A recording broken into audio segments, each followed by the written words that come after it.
पवन सिंह का ticket confirm हो गया। ज्योति सिंह ने दी बहुत सारी बधाइयाँ। ज्योति सिंह ने अपने इंस्टाग्राम के स्टोरी पर पवन सिंह की फोटो लगाकर लिखा, बहुत बहुत बधाई हो आपको, जलने वाले जलते रहे, आप ऐसे ही आगे बढ़ते रहे, और पवन सिंह की फोटो लगाई।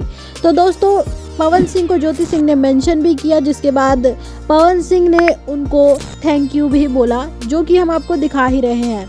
आप लोग ये देख रहे होंगे, ये ज्योति सिंह ने अपने इंस्टाग्राम पर शेयर किया पवन सिंह की तस्वीर को लगाकर और बधाइयाँ दी, पवन सिंह को टिकट मिल गई, शुभकामनाएं दी इसीलिए। तो दोस्तों ज्योति सिंह की तरफ से भी शुभकामनाएं दे दी गई हैं और इससे साफ हो जाता है कि ज्योति सिंह पवन सिंह का पूरा सपोर्ट कर रही हैं।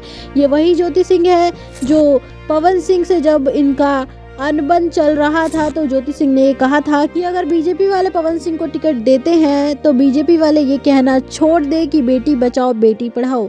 ये बात ज्योति सिंह ने कही थी और कब कही थी हम आपको चला के भी दिखा देते हैं। अगर पवन सिंह की हिस्ट्री उठा के देखी जाए तो वो जिस औरत के साथ जुड़े हैं उस औरत को वो बर्बादी की है। तो दोस्तों आप लोगों ने देखा ज्योति सिंह ने ये बातें कही थी।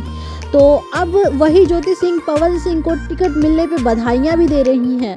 तो दोस्तों अब इनका रिश्ता ठीक हो गया है, इसलिए ज्योति सिंह बधाइयाँ दे रही हैं और ज्योति सिंह भी खुश है, कहीं ना कहीं पवन सिंह को टिकट मिला है और ज्योति पवन का रिश्ता अब पूरी तरीके से क्लियर हो गया है, साफ हो गया है कि इन दोनों का रिश्ता ठीक हो चुका है। तो दोस्तों आपको यही बताना था कि पवन ज्योति का रिश्ता एकदम ठीक हो गया है और आपको ये वीडियो भी दिखानी थी कि पवन सिंह का टिकट जो है वो पूरी तरीके से कंफर्म हो गया है और इंटरनेशनल मीडिया इस बात को कंफर्म कर चुका है।